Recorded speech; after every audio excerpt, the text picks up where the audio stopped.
Hello everyone, I'm Kelli Owen. Today I'm going to read to you from Passages.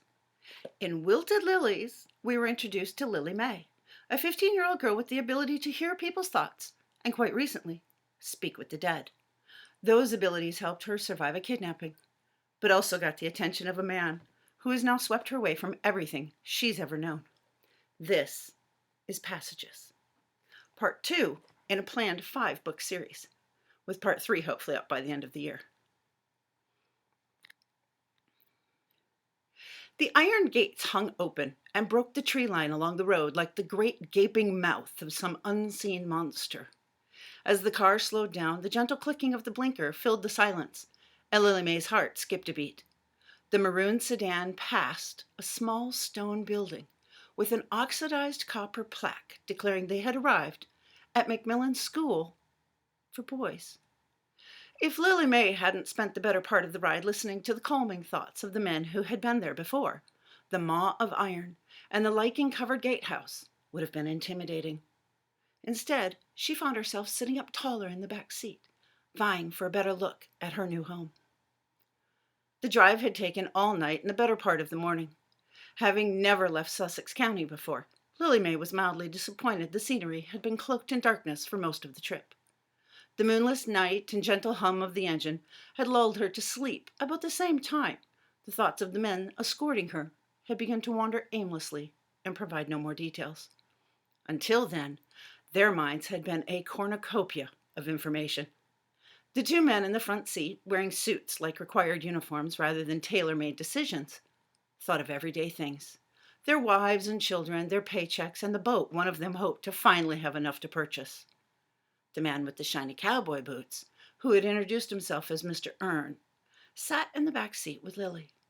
He was not government, as the detective had thought, and was as eager to hear her talk as she was to listen to his inner voice and the secrets he might hold. Mr. Erne had spoken with Lily May's Mama and Meemaw for over an hour in their humble living room, enjoying stale cookies and fresh iced tea, while discussing Lily May's abilities. He had heard her outlandish testimony regarding her kidnapping and rescue, and he had believed every single word. His desire was to help her learn to both control and freely use her abilities at what he referred to as an educational playground for gifted children. Lily May heard his thoughts and knew he truly believed it was a good place, good enough to trust with his own family members. Sussex County had been afraid of Lily May since she was little, and the three adults discussing her life soon agreed it was best for her to leave fear behind, even if it meant leaving family. He handed her Mama a thick envelope and a folded piece of glossy paper, promising they could visit whenever they wished. She packed the only important possessions she could think of in a tiny brown battered suitcase borrowed from her Mama, a suitcase she'd only ever seen in her parents' room, but never witnessed actually being used. She hugged Mama and Meemaw twice each, through tears of hopeful anxiety, and waved goodbye to the only home she'd ever known.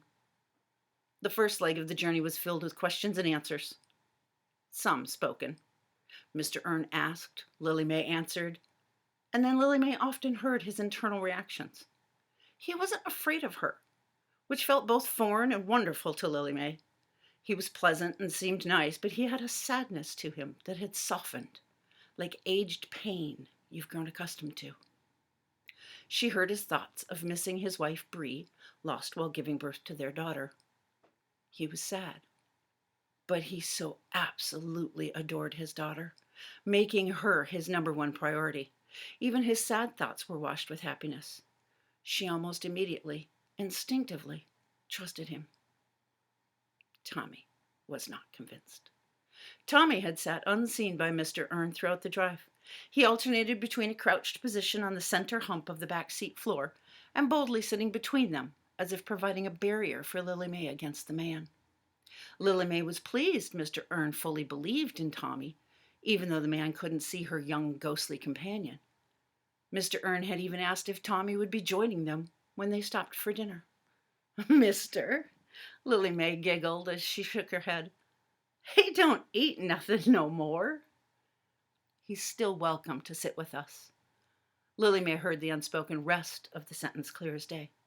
I'm sure he stays close anyway. Actually, he used to like to wander around like a little adventurer. He would tell me tales of what he'd seen while we were apart. Her smile beamed. It was the first time in her life she'd showed off her talents for hearing thoughts without worrying about repercussions of fear, hate, or shame. Mr. Ern nodded and grinned back, his mind suddenly full of names and the notion they would all adore her. Who are they? She questioned as she reached down to fetch the shoes she'd kicked off before they'd even pulled out of the worn patch of grass Papa referred to as their driveway. The other children at Macmillan. His smile was kind and reassuring. Are they like me? Lily May wondered how many had died to gain their abilities, like Tommy had, and how many were like her, born with it. And if you want to know that answer, or to meet the other children and see what kind of crazy abilities happen in my world, you'll have to read passages.